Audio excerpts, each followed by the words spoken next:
اعوذ باللہ من الشیطان الرجیم بسم اللہ الرحمن الرحیم۔ سب ویڈیو دیکھنے اور سننے والوں کو السلام علیکم۔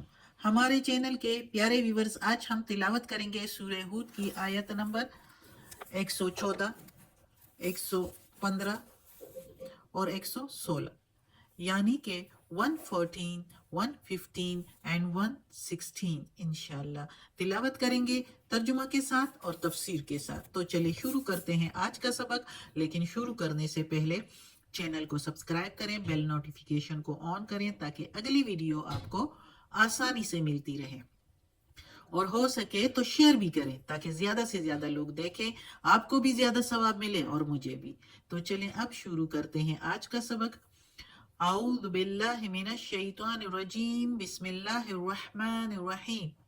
واقیم الصلاۃ، اور قائم کرو نماز، طرفی النہار، دونوں طرف دن کے، وزلفم من اللیل، اور ٹکڑوں میں رات کے، یعنی رات کے کچھ حصوں میں سے۔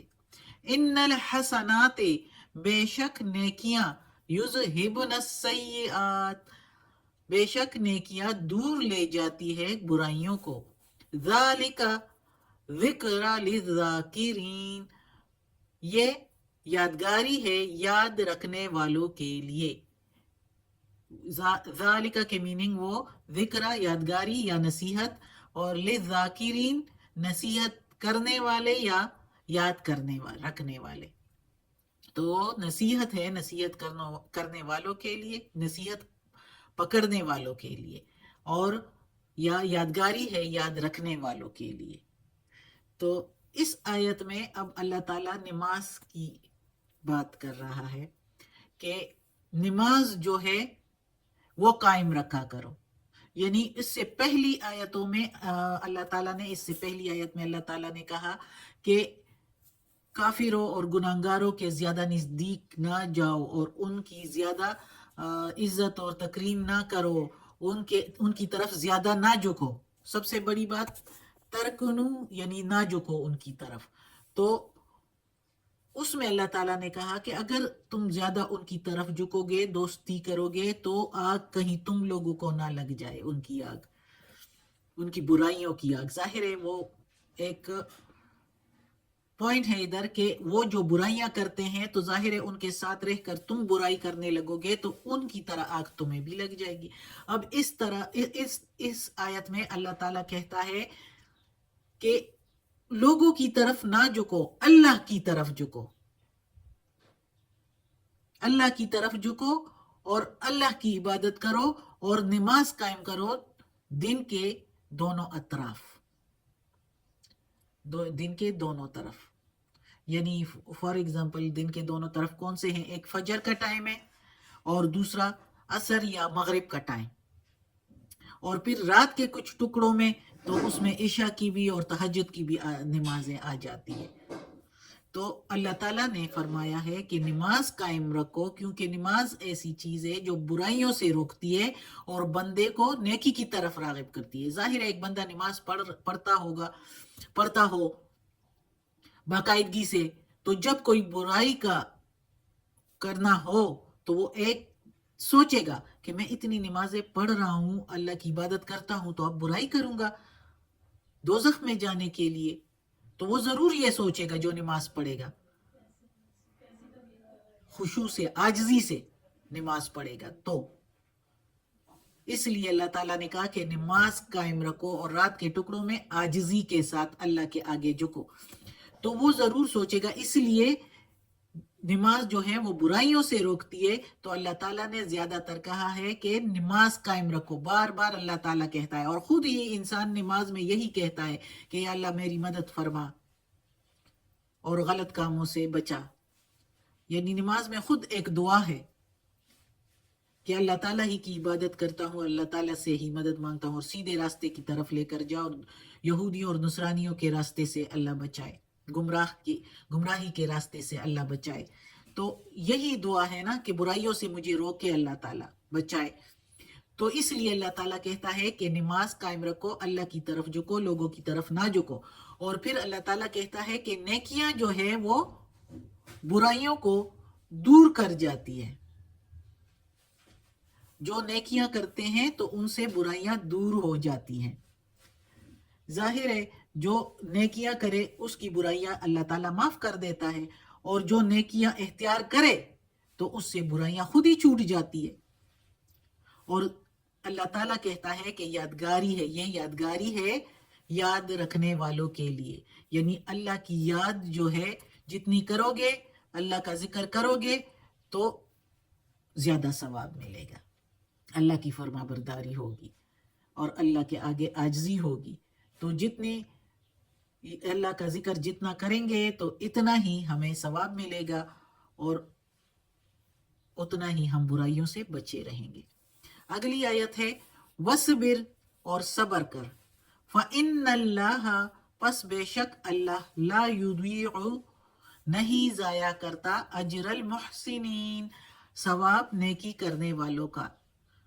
اب اس آیت میں اللہ تعالیٰ کہتا ہے صبر کر. اچھا، قرآن میں جگہ جگہ پر جہاں نماز کا ذکر ہوا ہے وہاں ساتھ ہی پھر صبر کا بھی ذکر ہوا ہے، اور اللہ تعالیٰ کہتا ہے کہ نماز اور صبر سے مدد لو. یعنی نماز قائم رکھا کرو اور صبر کیا کرو، ثابت قدم رہو. قرآن میں زیادہ تر نماز کے ساتھ صبر، ساتھ ہی ساتھ جو ہے صبر، جس طرح اس ادھر بھی ایک آیت میں نماز کا ذکر ہے، اگلی آیت میں صبر کا ذکر ہے. صبر کا حکم اللہ تعالیٰ نے فرمایا. مطلب یہ ہے کہ مومن اللہ کی عبادت اور فرما برداری میں ثابت قدم رہے اور کسی بھی دکھ درد کی پرواہ نہ کرے، تب ہی خدا کی مدد اور نصرت حاصل ہوتی ہے. اس کے نزدیک اللہ تعالیٰ کے ہاں کسی نیکی کرنے والے کا اجر جو ہے وہ ضائع نہیں ہوتا، بلکہ اندازہ کریں تو زیادہ ہی ملتا ہے، کم نہیں ہوتا. اگلی آیت ہے فلولا، پھر کیوں نہیں، کانا ہوا، من القرون، بستیوں میں سے، قرون بستیاں، من میں سے، من پھر من کے میننگ سے، قبل کم تم سے پہلے، قبلی کے میننگ پہلے، کم کے میننگ تم، اور من کے میننگ سے.